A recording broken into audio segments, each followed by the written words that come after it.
Over the years, I've come to the realization that Final Fantasy IX is probably my favorite video game ever. I replayed the game for the first time in a number of years last year, and it was so easy to see why I loved the game so much as a kid. We've heard the rumored remake of Final Fantasy IX will be coming ever since that Nvidia leak happened back years ago now, and with Square Enix teasing us with social media posts and a whole anniversary collection of merchandise, it feels like we're so close to finally getting the official announcement, which is so exciting. I had the opportunity recently to write something going over the top 5 games in the Final Fantasy series, and that's really what motivated me to make this video today. So today, what I want to do is go in and break down why this game was so special to so many fans of the game back 25 years ago, why it is still so special to so many fans to this day, and just why that rumored remake is very long overdue.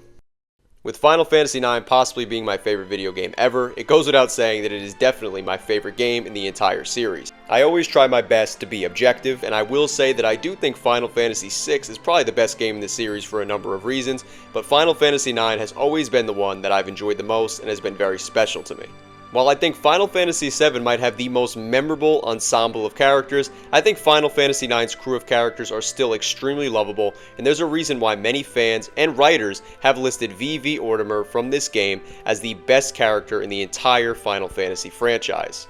I do really want to dive into what makes the characters in this game so special, and we will do that a bit later in the video, but the first thing I do want to touch on is just why I don't think the game received as much love as it deserved back at the time, and why I think a lot of people never really paid attention to it, maybe even still to this day. Now, the reason I say that is because at the Square Millennium event in 2000, Squaresoft, now known as Square Enix, showed off Final Fantasy IX, Final Fantasy X, and Final Fantasy XI. When the company developing the game simultaneously shows off the next 2 entries in the series that are releasing, you're probably going to be shadowed a bit.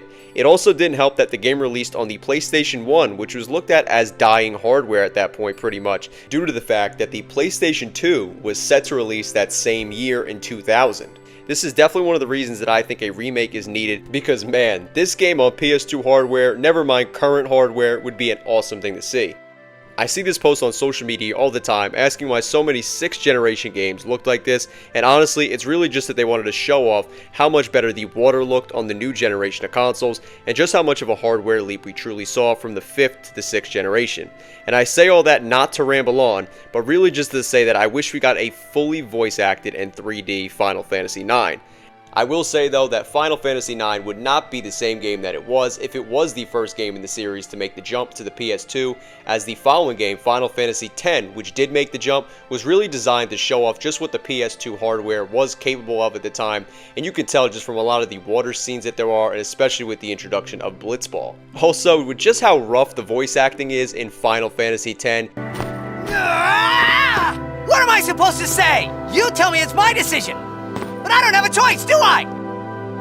You're the only one who can tell me what's going on anyways! I have to go with you, I have to! It's probably a good thing that we'll be getting Final Fantasy IX, or a version of that game, with voice acting for the first time in 2025 or 6 potentially, rather than back in the early 2000s.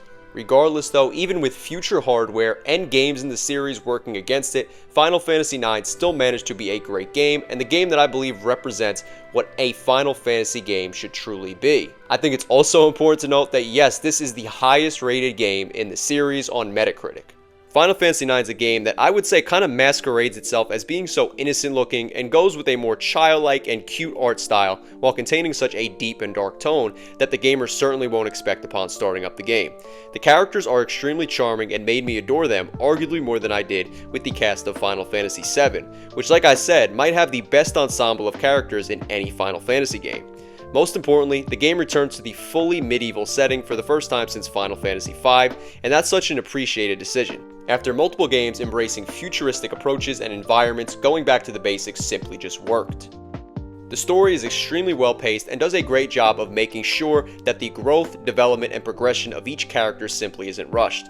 The themes of identity, morality, and mortality that come up throughout the game take the gamer through an emotional roller coaster that not many other Final Fantasy games manage to do, at least in my opinion. The story simultaneously manages to be uplifting yet heartbreaking at the same time, and it's really appreciated any time that a piece of media can manage to do that effectively while really leaving a lasting impact on you.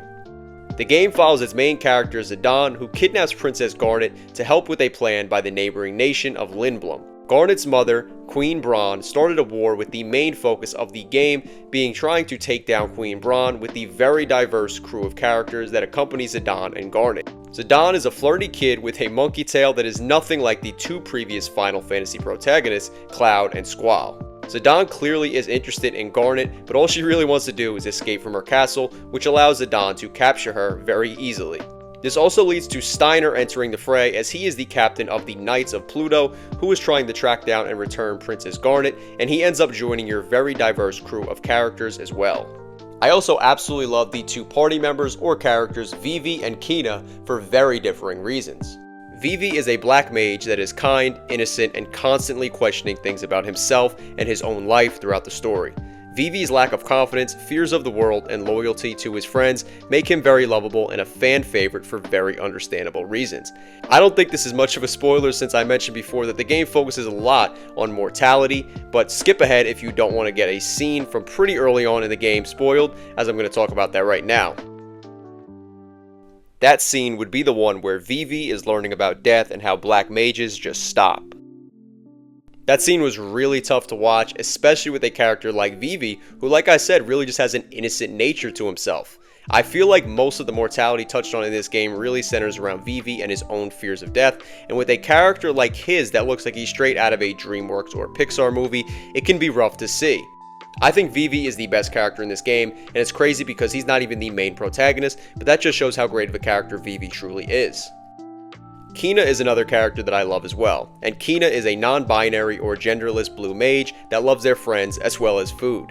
Kina constantly serves as a comedic relief for the audience and is so lovable as a result. Kina speaks in broken English as well and often fails to complete tasks due to their love for food, most specifically eating frogs. Kina provides the laughs while Vivi provides the introspection and thoughtful moments, and for that reason I love them both. Many people aren't that crazy about the main antagonist, Kuja, but I really do think he's a great villain. I think the reason I've always found Kuja so interesting is because he truly just wants to feel understood. All Kuja wants is to feel validated, yet all he's ever felt in his heart is hate. His character development and actions keep players engaged throughout the entirety of Final Fantasy IX, and that's why I believe he is one of the better or just best villains in the entirety of Final Fantasy. One thing Final Fantasy fans know is that we've gotten a number of great card games in this franchise over the years, and my favorite is without a doubt Tetra Master from Final Fantasy IX. Between my time playing Tetra Master as a child, playing it all the way up to now, I can probably say I've spent a number of hours playing it, and I love everything about it and its concept. As described on the Final Fantasy fandom wiki, Tetra Master is played between two players on a 4x4 square grid of black spaces where the cards are placed. Cards are pictured with various characters, monsters, and other items mainly from Final Fantasy IX. Each card features 4 values written across the card and may have arrows along the sides or in the corners. The basis of the game is for the cards on the grid to challenge adjacent cards, whereby the values written on the card are assessed to decide the winner. I think one of the reasons I loved Tetra Master so much was because while of course it was fun, it was so easy for me to pick up on and understand when I was around 5 years old playing the game for the first time.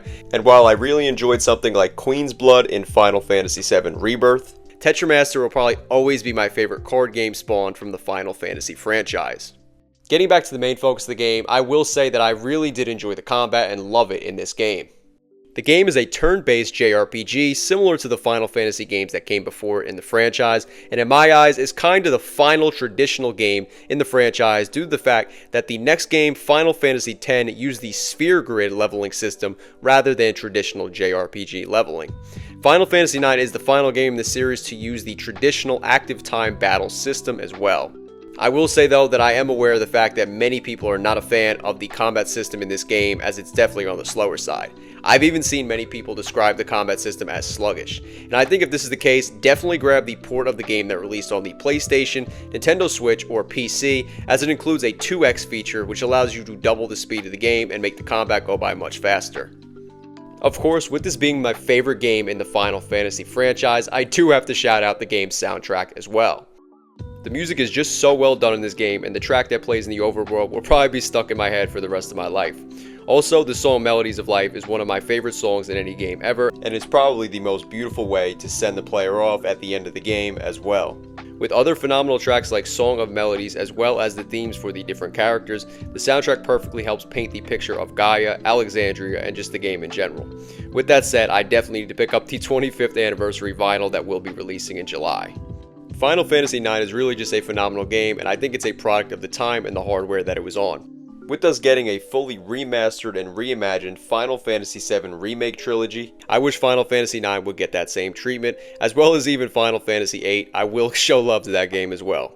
I think with the PS1 being a part of the console generation that introduced 3D gaming, we got a lot of cool ideas and games from the 5th generation consoles, but I wish we'd see a lot of those 5th gen games get some love and have their original visions get fully fledged out with just how far technology and hardware has come since the 5th generation started over 30 years ago now. With that said though, Final Fantasy IX is certainly my favorite game in the series and will always hold a special place in my heart. It does a lot of things correctly and not many things erroneously. I do think we really need that rumored remake, and while I don't think it would be the treatment that I'd like to see the game receive, which would be a fully fledged out 3D voice acted game that stays true to its turn-based combat, unlike Final Fantasy VII Remake, I would like to see it be one game rather than a trilogy as well, but I'll kind of just take anything at this point. We've essentially gotten remakes for 1 through 7 now with the Pixel remasters and the ongoing FF7 Remake trilogy, so I think it's time we receive a Final Fantasy IX remake as well, and yes, a Final Fantasy VIII remake too, as that's a great game also. I just hope we get the official reveal and announcement for this remake soon, because while I didn't expect it at the Switch 2 Direct, I was still holding out some false hope for it. And yes, I was hopeful that was Princess Garnet before I did realize it was the Bravely Default Flying Fairy remaster. This is a game that I'm just grateful we're hearing anything about, because after Square did Final Fantasy VIII dirty with its anniversary, I definitely wasn't really hopeful that we'd see anything about Final Fantasy IX happening. And like, there's gonna even be an animated show, so I think maybe we see Final Fantasy IX get the full blowout treatment for its anniversary, but that's all I could really hope for at this point, I guess. Let me know down in the comments what your favorite Final Fantasy game is, if you'd be excited for this remake, and what kind of treatment you'd like to see the game receive. If you liked the video though, then please give it a like as it helps a lot, and please subscribe if you're new to the channel. Thank you so much for watching, and I am out. Peace.